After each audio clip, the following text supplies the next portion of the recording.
Hello everybody, this is our first event, our official kickoff here at McBike for GoByBike Provincial Bike Week here, and we're again hosting it at McBike here. McBike's been one of our longtime partners and sponsors now for 9 years, so we're super excited to be here with Pete, and he's going to be going over a little webinar with us on bike maintenance. But before we get there, I want to introduce you to Christine Bruce. Christine is one of our awesome new volunteers that's jumped up on Smithers Bikes to help support all the festivities that are going to be virtual and happening this year. Thank you for being here, Christine, and we understand you've had an amazing cycling podcast in the past, so we're really excited to see all the energy that you bring to GoByBike Week this year here in Smithers, BC. So Christine, I'll pass it over to you and you can formally introduce Peter Krause here. All right, great. Thanks, Sheena. One of the first things everyone should do before getting on their bike is ensuring that it's running properly. If you haven't been on your bike in a little while, that means a tune-up. So we're off to speak with Peter Krause at McBike Sport in downtown Smithers. Hello, Peter. Great cycling weather this month, yeah? It is great cycling weather. We've had lots of clear days. It's been a little cold in the mornings, but the cycling weather is great. So we're recording this outside the store just so that we can do this without masks on. Nobody else is going to be close to me. Well, let's start with the bike maintenance. In fact, years ago, I got bike mechanic training myself, and the first thing they told us was almost all bikes, all they need is a good wipe down of the moving parts, some air in the tires, and some oil. Is that right? You agree with that?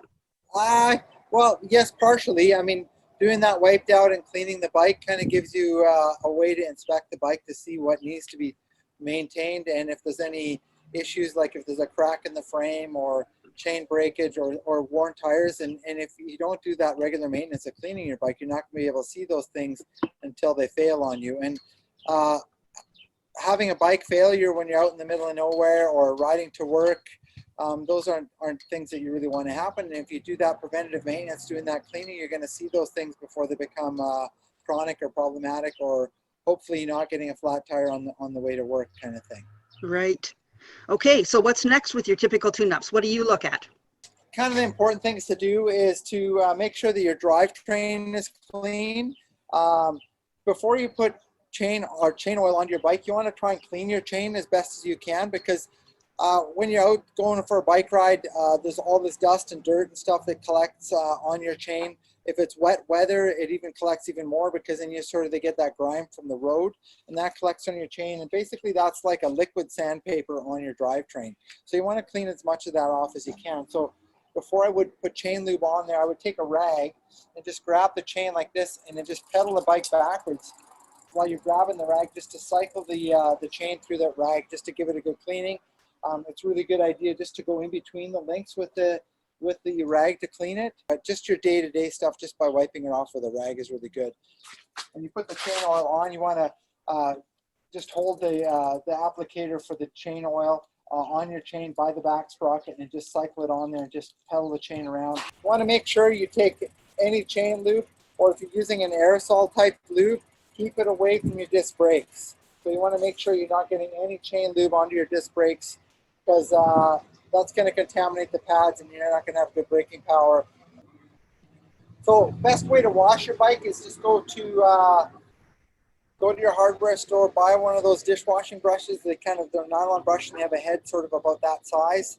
Those kind of brushes are really good for kind of getting into those nooks and crannies that are hard to wash with a rag or a sponge. And just wash your bike with regular like dish soap, and then hose it off with a water hose first, just to kind of get everything wet, get some of the mud off, and then wash it with the dish soap, and then hose it off with a regular garden hose. Try not to use a pressure washer. If you do use a pressure washer, make sure you're not pressure washing around where the bearings are or on the chain, because you're going to blow the grease out of those bearings, and then that's going to cause problems down the road. Right. And don't get close with the pressure washer, just because it's really hard on those bearing seals. So one of the other really important things to do with regular bike maintenance when you're washing it is to make sure that your brakes work well, make sure your shifting works well, and inspect your tires. Make sure there's no cracks on the sidewalls of the tires. Make sure there's no pieces of glass or any big cuts in the tire as well too. Good suggestions, thanks. a lot of the bikes are coming with a Presta type valve. So there's basically two bicycle type valves. There's a Presta valve and there's a Schrader valve. And a Schrader valve is a typical one that you're going to see on a car tire. You're going to see those on kids' bikes.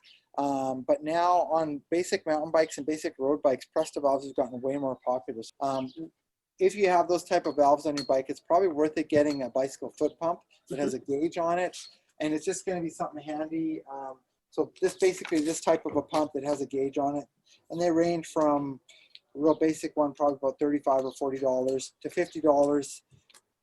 Keeping your tire pressure up on your bike is really important. Obviously, it's going to make it more efficient to ride. On a road bike, if your tire pressure gets about 20 pounds to 30 pounds below the recommended pressure, you're going to get what are called pinch flats. And that's when your tire bottoms out onto the rim. I'm just going to let the air of the tire on the bike, and I'll kind of demonstrate what that is. So, but what happens if you hit a rock that's about the size of your thumb, when you bottom that tire out on the rim really quickly and hard, you're going to pinch your tube. And I would say probably 80% of the flats on road bikes are because the tires aren't inflated properly. And you get right? On mountain bikes, you're getting pinch flats as well on the trails if you hit a root, or if you're coming off a jump and you're bottoming it out on a rock as well too. And on a mountain bike, if you don't have that tire pressure up there, you're going to get more than a flat. A lot of times you're going to damage your rim, especially with tubeless tires. People are running lower tire pressure these days. So if you have a pump that has an adapter on it, a lot of the pumps you can set up for Presta or for Schrader set differently. Best way to do that is just to look at the owner's manual for the pump. So then you're just going to put that pump on there like so, and then you can get away and start pumping that tire back up. All the bike tires will have a pressure range on it written on the side of the tire. Good idea to look at that first. Road bikes usually 100 to 120 pounds pressure. Mountain bikes, trail riding, 25 pounds to about 40 pounds. If you have a bike that has kind of combination type tires that you're riding on the road, if you're riding trail, you can go down to about 30 psi, and on the road up to about 60 psi. Disc brakes. Disc brakes have gotten a little more complicated over the years. There's hydraulic disc brakes. There's also cable actuated disc brakes. Lots of times as the pads wear, they need to be adjusted in closer to the disc, just so that when you squeeze your brake, so you're not bottoming the brake out all the way into the levers and not being able to stop. Now, so your disc brakes, you can usually tell how worn they are by, if you take your back wheel off, you can have a look. If you've still got material left on the brake, you can see that's the actual pad material there. That's the disc brake pad itself, but this is the material here that's going to actually do the braking for you. So you want to make sure you still have a fair bit of that left. Now, most of the bikes have that little spring retainer that I was just showing you on the mechanical disc brakes. If that spring retainer is rubbing against your disc, or you have less material left on your disc than the thickness of that spring retainer, then you should have replaced your pads already a couple weeks before that. It was super worn. And while Peter's putting the back wheel in, I just want to remind people that if you don't have disc brakes, but you have just the brake pads like I have on my bike, a lot of this still applies. You want to keep an eye on those pads and make sure that they're not getting too badly worn. You want to make sure they don't have a lot of crap and corruption on them, because that's going to compromise the way they work. And you've got to make sure that this is something I have to do regularly, is change the brake and the gear cables, because those also get compromised after a while. Yeah, so it's important to do inspections on your cables as well. Some of the older bikes that have cantilever brakes, where the cable actually goes over top of the tire, if the cable that comes down from the brake lever, if that breaks, sometimes that cable that goes over across can get caught in the front tire, and that's a real safety hazard. Yeah. If that catches on the front tire, you're gonna be doing Superman over the bars, and not gonna be fun. So with cantilever brake pads or V-brake pads, important to check your pad wear. Another thing that is really quite important, if you do change your brake pads, or even if you've got a flat tire, sometimes what happens, if the brake pad isn't aligned properly on the rim, it'll actually cut into the sidewall of your tire. Yes. So let's say, for example, you're replacing a tire because it's been cut. If it's got a hole in the side, it could be your brake pad causing that.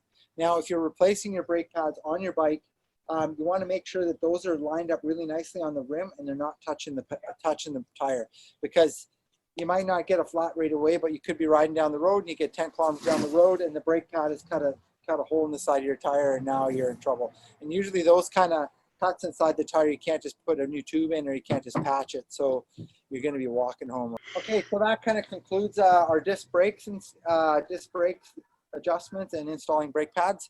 I'm going to talk a little bit about drivetrains, the importance of, well, we've already talked about cleaning your drivetrain, but we'll delve into that a little bit more, and why replace your chains and that sort of thing. Okay? Okay. So we were talking a little bit earlier about cleaning your chain. So one of the reasons to clean your chain consistently, what happens is if you don't ever clean your chain, all the lube and everything kind of accumulates on the chain, and you get dust and dirt collecting on there, and that basically acts like a liquid sandpaper and wears your drivetrain out quicker.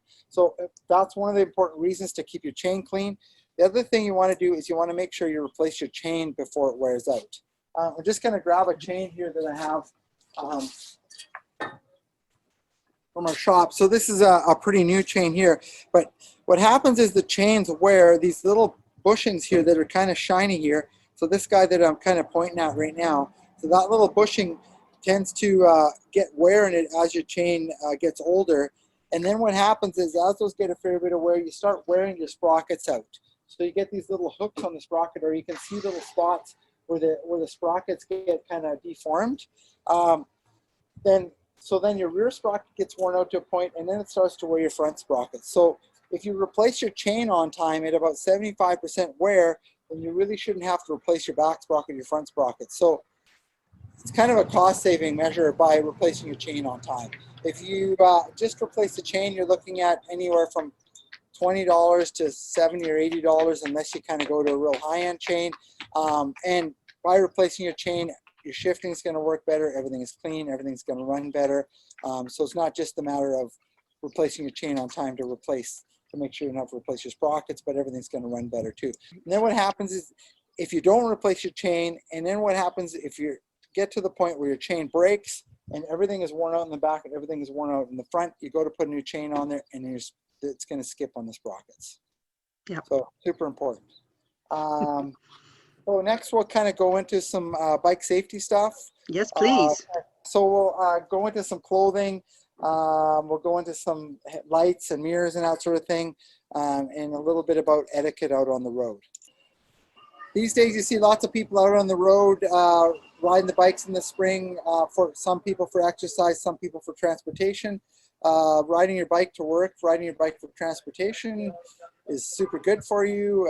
It's a very effective, cost-effective way of getting to and from work. It's great social distancing, great way to get to work, also good exercise. So in lots of situations, it's sometimes faster than driving. So super important to be visible out on the road. You can find reflective clothing, really bright clothing at any bike shop. So we've got jackets like this that are super bright. They also have a lot of reflectivity, so that if you're riding in the shoulder season, fall and spring, you're going to be really, really visible. Or let's say, for example, you work shift work, you're riding at night, you're going to be very visible with this kind of clothing. Now, you don't want to buy a jacket because it might be kind of hot in the summer. We also have vests like this that you can wear over top of your jacket, or in the summertime you can wear just over top of a t-shirt. So you're still going to be super visible, but it's going to be a lot more breathable, and it'll be a little more cost effective as well too. Talk a little bit about lights. So I've been doing lots of gravel road riding this year. Started in March, and in March it was still getting dark at 6:30, 7 o'clock at night. I wanted to be very visible on the road. Spend a lot of time out on the road. I've had a few close calls, but you want to be visible, and you need to, as a cyclist, you need to respect the motorists and their rights on the road too, as well as your rights. You need to be predictable on the road, but you need to be visible. So we have these tail lights here that are LED. They come right up to even 300 lumens, super, super bright. Buy one of those. They're not very pricey. Most of them are USB chargeable, so you don't have to buy batteries. and those are just going to mount on your seat post on the back of the bike or on the rack on the back of your bike. That is probably the #1 most important thing to have if you're riding in the shoulder seasons. We also have headlights that go on the handlebars. So the purpose of the headlight is not only so that you can see the road, but also so that motorists can see you too. If you're coming up to an intersection, you should be riding with traffic. If you come up to an intersection, somebody's going to be able to see you a lot better. If there's a car pulling across the lane, across your pathway, they're going to see you've got a headlight. If you're riding close to dark, but it's not super dark yet, a lot of these LED headlights also have a flash mode. You're going to be a lot more visible in that flash mode, so use that as well, okay? We also have bicycle mirrors. There's lots of different options. There's ones that mount on the end of the handlebar like this, or these Miracle mirrors. These are probably our most popular selling one because it'll fit on just about any bike. Super handy, just so that you can see what's coming behind you. That way, if there's a vehicle coming or a big rig or somebody passing, you know you need to get off the road, or you know you need to be closer to the edge of the road. We also have helmet mirrors like this. A little bit easier if you don't want to have something mounted on your bike that can just go on your helmet. We also have eyeglass ones as well too. So it's good to be able to see if there's traffic coming. Talk a little bit about predictability on the road. As a cyclist on the road, you do have rights on the road. If you need to cross traffic or if you're at a stoplight, you're allowed to take a lane on the road so that people aren't going to run you over and people can see that you're making a left-hand turn. Make sure you use your hand signals. Make eye contact with the motorist if you're crossing traffic.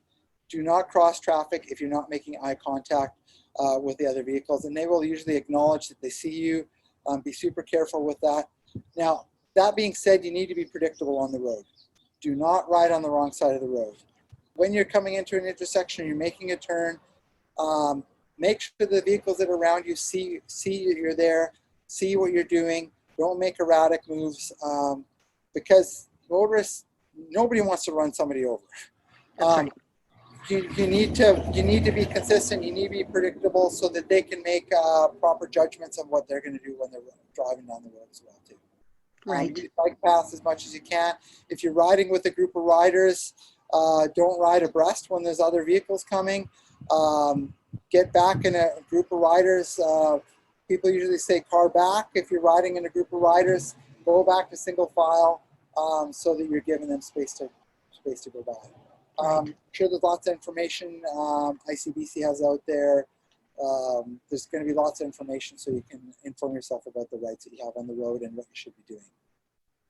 That's fantastic, Peter. Thank you so much for that. Really comprehensive. A lot of stuff on the bike maintenance stuff. There's a lot of good information on YouTube. If you have some questions, you can always email us at McBike or go on our Facebook page if you have parts questions or that sort of thing as well too. Thank you. And with this tune-up, this means one more bike ready for the road. Thanks, Peter. Well, thank you.